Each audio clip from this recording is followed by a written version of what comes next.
नमस्कार। तो हम टेंस पढ़ रहे हैं और पिछले वीडियोस में हमने देखा था present simple, present continuous, present perfect tense. उनके बारे में हमने डिटेल स्टडी की। उनमें कैसे सेंटेंसेस हिंदी से इंग्लिश में बनाना और जैसे जो फिल इन द ब्लैंक्स पूछे जाते हैं correct form of the verbs, तो किन एडवर्ब्स का प्रयोग होता है, तो उनको कैसे पहचान करके हमें भरना है। अब हम आगे उसी क्रम में पढ़ना शुरू करते हैं और हम नेक्स्ट टेंस पढ़ते हैं प्रेजेंट परफेक्ट कंटिन्यूअस। यह टेंस हम पढ़ेंगे। अब जैसा कि मैंने नीचे लिखा है कि हिंदी वाक्यों के अंत में रहा है, रही है, रहे हैं, रहा हो आता है। जैसा कि एज इट इज होगा, प्रेजेंट कंटिन्यूअस में भी रहा है, रही है आता है, प्रेजेंट परफेक्ट कंटिन्यूअस में भी रहा है, रही है आएगा। लेकिन ये ध्यान रखना कि इसमें किसी समय का टाइम भी दिया होगा कि कितने समय से वो कार्य हो रहा है ना, कितने अंतराल से हम वो कार्य कर रहे हैं। इसीलिए हम इसके लिए दो एडवर्ब्स का प्रयोग करते हैं, एक सिंस और एक फॉर का प्रयोग करते हैं। जब जो टाइम आता है उस टाइम वर्ड के आगे दो एडवर्ब्स लगते हैं, है ना, जिसको प्रीपोजिशन भी कह सकते हैं, एडवर्ब भी कह सकते हैं। तो वो सिंस और फॉर इनका प्रयोग होता है। अब मैंने यहाँ लिखा भी है कि सिंस कहां पर लगाना, तो सिंस का प्रयोग हमको पॉइंट ऑफ टाइम के साथ करना। पॉइंट ऑफ टाइम यानी मैंने हिंदी में भी लिखा है निश्चित समय से पूर्व, यानी कि कोई भी टाइम ऐसा है जैसे 9 बजे से, तो 9 बजे यानी ये घड़ी का निश्चित समय है।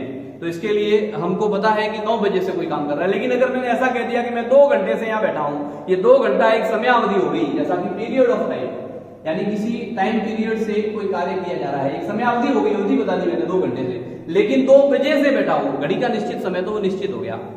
अगर मैंने बताता हूं कि मैं जनवरी से यहां रहता हूं, तो एक निश्चित अवधि होगी, पॉइंट ऑफ टाइम हो गया, मैंने पॉइंट बता दिया कि जनवरी महीने से रहता हूं। लेकिन मैं ये कहता हूं कि अगर कि 3 महीने से मैं यहां रह रहा हूं, तो इसका मतलब है कि 3 महीने का मैंने अंतराल बताया है, आपको अवधि बताई है। तो इसीलिए यह समयावधि यानी पीरियड ऑफ टाइम है। तो जब इस अवधि की बात होती है तो ऐसी स्थिति में हम लोग जो है वो फॉर लगाएंगे। और अगर पॉइंट ऑफ टाइम यानी कि निश्चित समय की बात होती है तो वहां पर हम लोग सिंस का प्रयोग करेंगे। तो जैसा कि सेंटेंस पैटर्न समझते हैं, सबसे पहले सब्जेक्ट का प्रयोग हो रहा है, सब्जेक्ट के बाद में हेल्पिंग वर्ब, मेन वर्ब, जैसा हमने टेंस में पढ़ा था, हैव का प्रयोग होता है, बीन लगता है और उसके साथ वर्ब की आईएनजी फॉर्म का प्रयोग होता है। पीछे अगर यह ट्रांजिटिव वर्ब है तो ऑब्जेक्ट का प्रयोग होगा, नहीं तो शेष वाक्य जो भी है दूसरा एडजेक्टिव या है ना, यह प्रयोग होंगे। उसके बाद में सिंस फॉर एडवर्ब का प्रयोग है, उसके बाद टाइम वर्ड है। तो ऐसा इसमें प्रयोग होगा। अब कहां हैज लगेगा, कहां हैव लगेगा, यह हम कल पढ़ चुके हैं। जिसके पीछे एस आता है वो एस फॉर सिंगुलर, यानी सिंगुलर्स के साथ हैज लगेगा। अगर प्लूरल है या 2 सिंगुलर ऐसे हैं जो फर्स्ट पर्सन और सेकंड पर्सन है, आई और यू, अगर ये है तो इनके साथ हैव लगेगा। यह हमने कल पढ़ा था। तो अब हम सेंटेंस बनाने की कोशिश करते हैं कि वह 4 बजे से खाना बना रहा है। अब यहां पर टाइम आया है, 4 बजे से कोई कार्य कर रहा है। अब 4 बजे यह एक पॉइंट ऑफ टाइम यानी निश्चित समय है। अब निश्चित समय है तो ये तो तय हो गया कि यहां पर हम लोग सिंस लगाएंगे। लेकिन हम जैसे वह की बात करते हैं तो वह एक लड़का है, रहा है यानी ही आएगा। ही के साथ में हैज है, वैसे जब ये थर्ड पर्सन सिंगुलर है तो हैज का प्रयोग करेंगे। उसके बाद में जैसा कि हमारा सेंटेंस कह रहा है कि बीन लगाना, हम बीन लगाएंगे। फिर हम खाना बनाना, पीछे चले जाएंगे। खाना बनाने को कुक कहते हैं और कुक के साथ आईएनजी फॉर्म जब लगेगी तो वाक्य कुकिंग बन जाएगा। तो कुकिंग और खाना बना रहा है इसीलिए फूड, कुकिंग फूड। अब यह 4 बजे से पॉइंट ऑफ टाइम है इसीलिए सिंस का प्रयोग करेंगे। तो सिंस 4 o'clock ऐसा हम इसमें लगाएंगे। ऐसे अगर नेक्स्ट सेंटेंस की बात करें तो वाक्य क्या से शुरू हो रहा है, और मैंने आपको रोजाना ही बताया है हर वीडियो में कि जब क्या से शुरू होता है तो वो हेल्पिंग वर्ब से स्टार्ट होने वाला यस नो टाइप क्वेश्चन होता है। इसीलिए इसको हेल्पिंग वर्ब से शुरू करना है, यानी ये हैव जो है ना वो सब्जेक्ट से पहले हो जाएगी। तो इसीलिए उसका प्रयोग करना है वी। तो वी हमको वी कहते हैं और उसके साथ में वी जब प्लूरल है तो हैव में से हैव का प्रयोग होगा, वो आगे होगा। बीन पीछे है ही है तो हमने बीन लगा दिया। अब यहाँ पर वर्ब जो है वो वर्ब है या कार्य करना, तो कार्य करना को वर्ब कहते हैं और वर्ब के साथ वर्किंग हो जाएगा।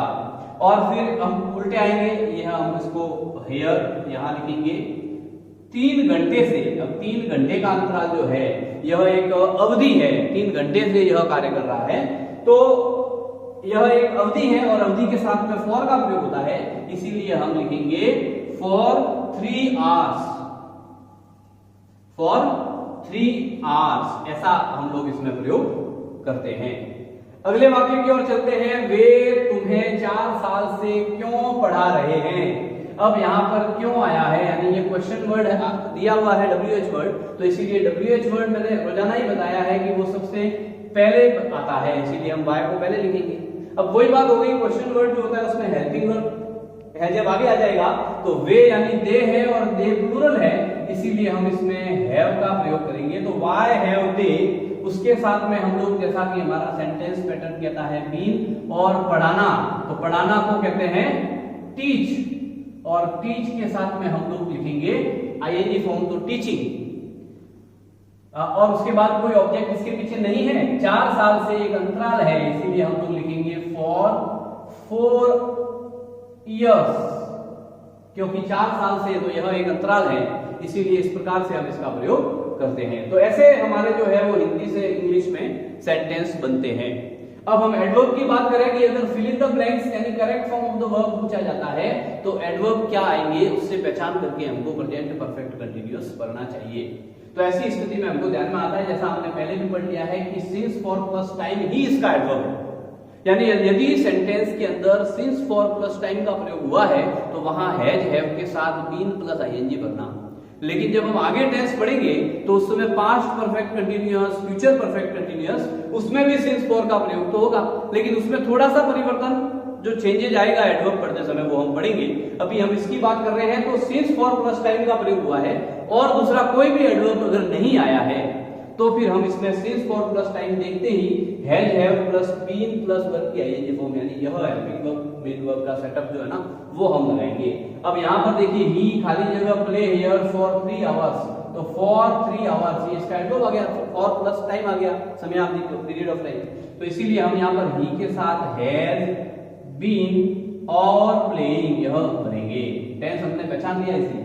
पीपल खाली जगह वर्क हियर सिंस 1975, तो यह एक पॉइंट ऑफ टाइम है, सिंस के साथ में हम टाइम दिया हुआ है, इसीलिए हम यहाँ क्या करेंगे कि पीपल प्लूरल है, इसीलिए हम लोग भरेंगे हैव बीन और वर्ब की आईएनजी फॉर्म वर्किंग, ऐसा हम भरेंगे। ऐसे ही अगला जो सेंटेंस है उसमें खाली जगह से ही शुरू हो रहा है, इसका मतलब है यह क्वेश्चन है, यानी यह यस नो टाइप क्वेश्चन है। अब यहाँ पर टाइम दिया है फॉर 2 आवर्स, यानी फॉर प्लस टाइम है, इसीलिए यहाँ पर आई के साथ मैंने बताया था फर्स्ट पर्सन सिंगुलर है, तो हैव इधर आ जाएगा बीन और रीड की आईएनजी फॉर्म रीडिंग। तो इस प्रकार से और इसका हम लोग प्रयोग करते हैं। तो सिंस फॉर प्लस टाइम के साथ में हम जब एडवर्ब का प्रयोग होता है टाइम का, तो वहां पर हम लोग has have plus been plus verb की आईएनजी फॉर्म ऐसा प्रयोग करते हैं। आशा है आप सभी को एकदम यह टॉपिक जो है वो समझ में आ गया होगा। अगला टॉपिक जो है वो हम पास्ट टेंस से शुरू करेंगे। धन्यवाद।